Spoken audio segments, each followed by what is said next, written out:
लेकिन आते रहोगे तो ये ज्ञान भी पैरेलल हो जाएगा कि ये तो मिलेगा ही मिलेगा, वो वस्तु और मिलेगी जिसकी आपको अति आवश्यकता है, उसका आपको पता नहीं कि कितनी आवश्यक है। हम आपको यहाँ बुलाते हैं, इसलिए बुलाते हैं कि एक तो सत्संग में आने से पुण्य बहुत होते हैं। इतने समय तो आप पापों से बचते हो, आप घर पे रहते हो, व्यवसाय में जाते हो, कोई रोजगार करता है किसी भी प्रकार का, ना जाने कितने पाप दिन रात करते रहते हो एक रोटी के लिए ही। और जब आप इधर आने की सोचना प्रारंभ करते हो, उसी समय आपके पुण्य प्रारंभ हो जाते, उसी समय आपके पुण्य प्रारंभ हो जाते हैं, भगवान की चिंतन शुरू हो जाता है। और यहाँ जितनी देर रहते हो भगवान की चर्चा करते हो, सेवा करते हो और सत्संग सुनते हो, मत पर प्रणाम करते हो, रह कर, तो इस तरह आपके पुण्य बढ़ रहे हैं। तो प्रश्न चल रहा है कि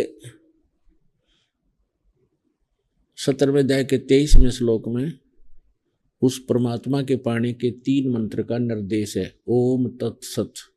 ओम और तत् मिलकर ये सतनाम बनता है, तत्साकेत सांकेतिक है। ये 2 मंत्र का जाप है, 2 अक्षर का, और इसको श्वास उश्वास से जाप किया जाता है। इसलिए कबीर साहब कहते हैं, श्वास उश्वास मन नाम जपो, व्यर्था सांस मत खो, ना जाने इसी श्वास को आवन हो के न हो। श्वासा पारस भेद हमारा, जो खो जैसो उतरे पारा।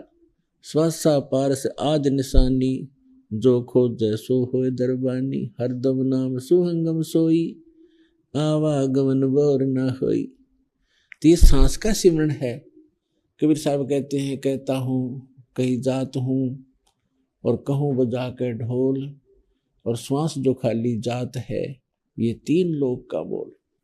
यानी श्वास से जो किया जाता है सिमरन, उसका बहुत पुण्य है, ज्यादा लाभ मिलता है।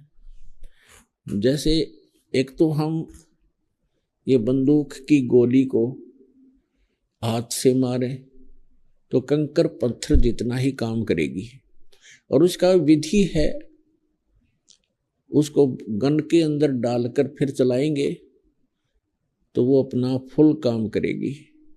हिंसक से हिंसक जानवर जो कितना भयंकर हो, मजबूत हो, उसको भी मार डालेगी। तो इसलिए जो मंत्र आप वैसे जाप करते हो, उससे इतना